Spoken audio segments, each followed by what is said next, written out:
Hey guys, welcome back to another video. Today we're going to be talking about the new Holo Taco drop. Recently they released not only a matte top coat, but also they reformulated their Not Milky White. Now I think I've talked about in a couple of my previous videos, like early on, I got Not Milky White, and while it is a really good solid white, it is pretty thick, so it covered really well in that first coat and perfect for nail art. But I had to thin mine out so much because it just doesn't self-level. It was really bumpy and it was hard to get it to look flat and nice on the nail without working it for quite a while.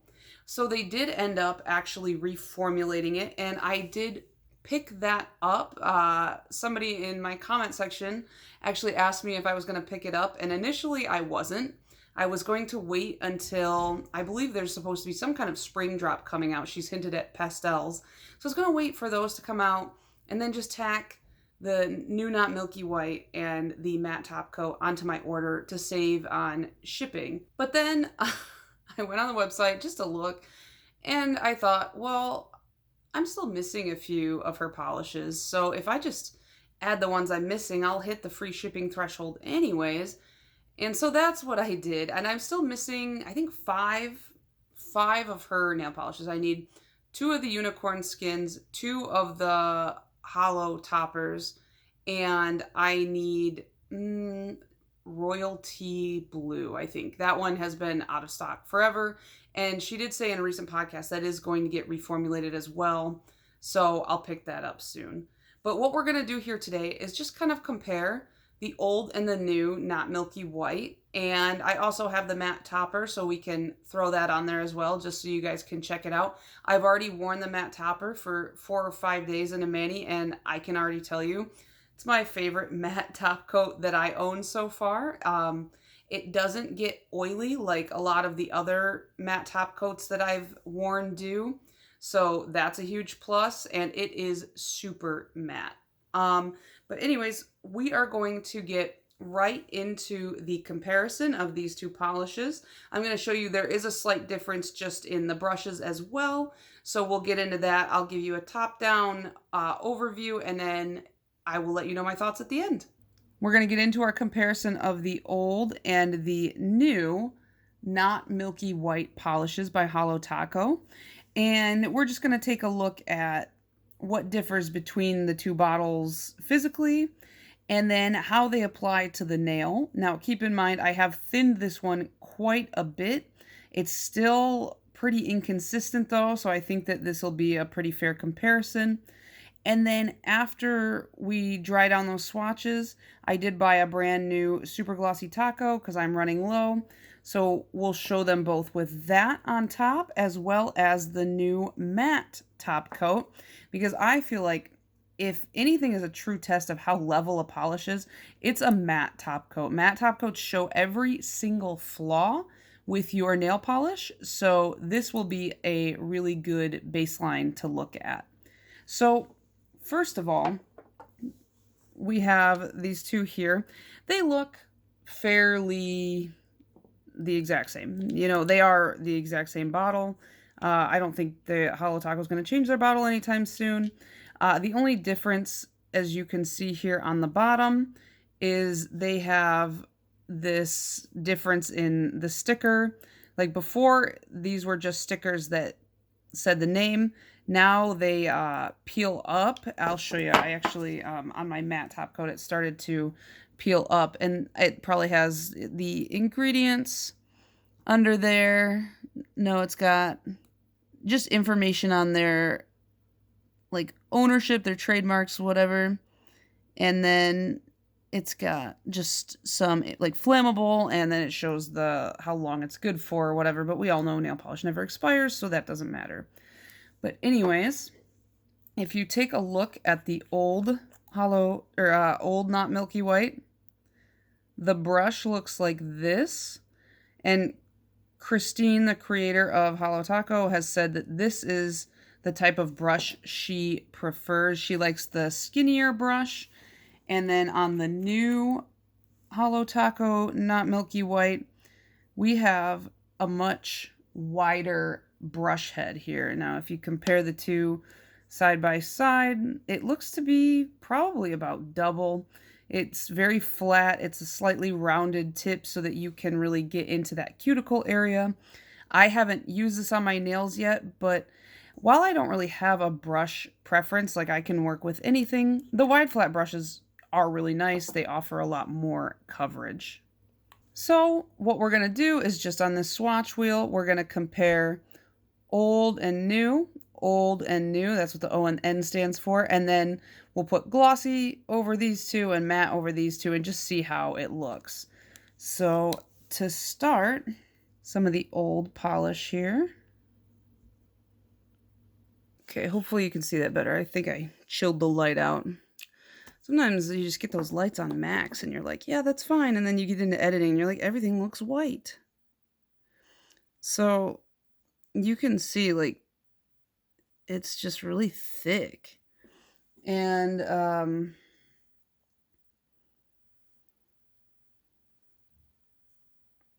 like my bottle is a little bit inconsistent. We'll try it again because that first swatch got interrupted.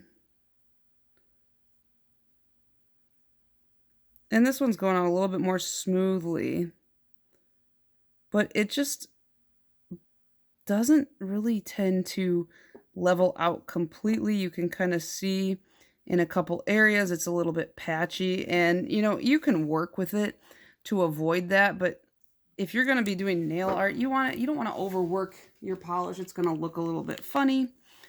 So then let's try out the new one with the new brush and everything.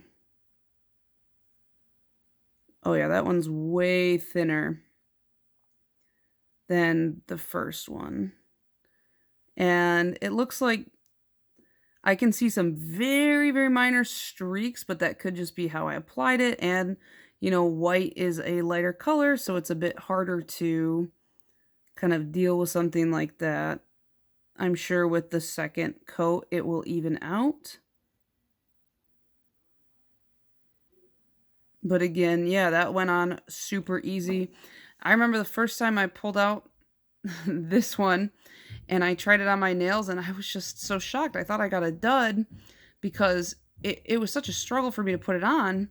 And then I went online and I saw that everybody was having the same trouble. So let's let these dry for a couple minutes and then I will be right back. So now that they've dried a little bit, you can kind of see where some of those lumps are, some of that like really visible through areas are. And let's do a second coat. So first let's do the old.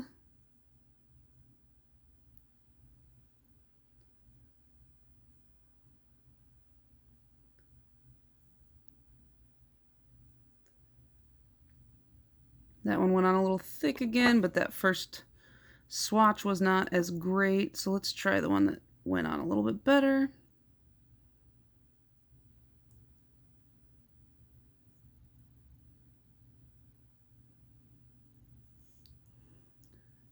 Still a little bit like ridgy. I can still see a couple of like small indents, but overall, like this is workable. It's not like it's impossible to use.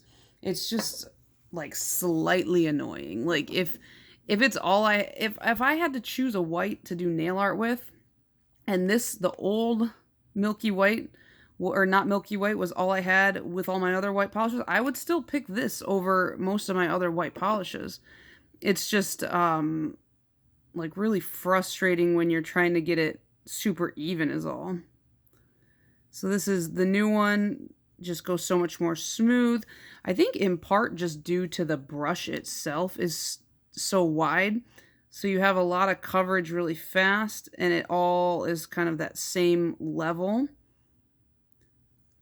And so just looking at these, I don't know if you guys can see, but the old ones are just a little bit bumpier. I can see right here, there's like a small ridge. I don't know if the camera can really pick that up. It's not something that most people would see if they just glanced at your nails, but we're nitpickers here, so that's what we're doing. Uh, and these two, the new ones, they are completely smooth, completely level, very even, very shiny. So I will say that already I think that the new formula is better. The new brush style is going to be better. I am glad they changed this. I'm glad they listened to the feedback from their customers. They seem to be doing really well with that as a company. I understand that it takes a lot of time and money to make these changes happen. So I think it's really cool that they're dedicated to that. And so now that we have swatched these out, let's add some top coats just to see how they look. All right, let's break in this brand new glossy top coat.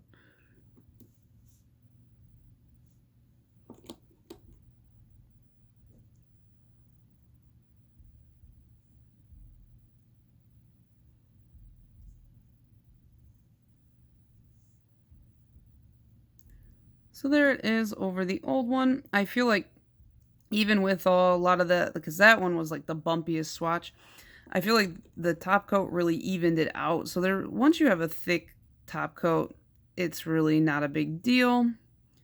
And then putting it over the new one, not that there's really anything to smooth out, just makes it look real nice and shiny, which is what we want. All right. Show you those up close, maybe. Kind of see. And then let's try the matte. Man, my camera, I'm so sorry, guys. It's like going in and out of focus like crazy. So let's try the matte top coat here. This is going over the old. And if you're not familiar with matte top coats, they do have a bit of a dry down time. Some of them are much faster than others, but some of them take just a little while for you to be able to see the matte finish. Now for this one, when I first put it on my own nails, it did take probably about a solid minute for it to really like dry down. And then after a couple hours, once it was like fully dry, it got that, chalkboardy kind of texture that matte top coats have. And it stayed super matte through the 4 or 5 days I was wearing it. Even when I was oiling my nails, it went right back to matte. It didn't get super like oily. Like sometimes you can see like it goes from a matte finish to it becomes like almost a satin, or sometimes it almost starts to look glossy if it's a really bad matte top coat.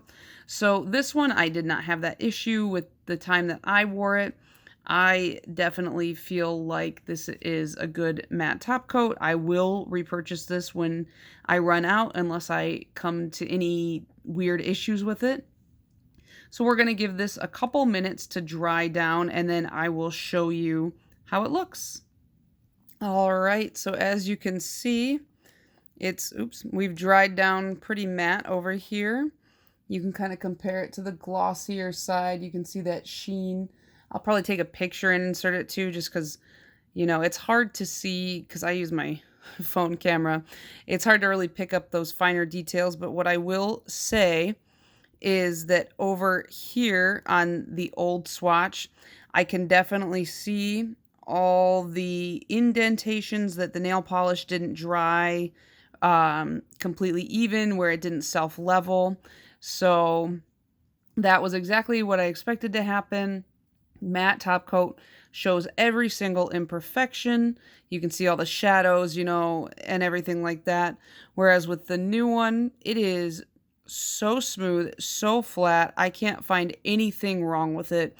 So I think, honestly, that is the true test of what is the better Not Milky White. And it is definitely the new one. I mean, that was the goal, right? Like, I don't think that anyone is denying that the new one should be better. So I am glad that it did turn out very well. I'm glad that I did end up buying it, because I'm probably like a quarter of the way through my original Not Milky White, and then I have my backup ready to go. So I'm pretty pleased.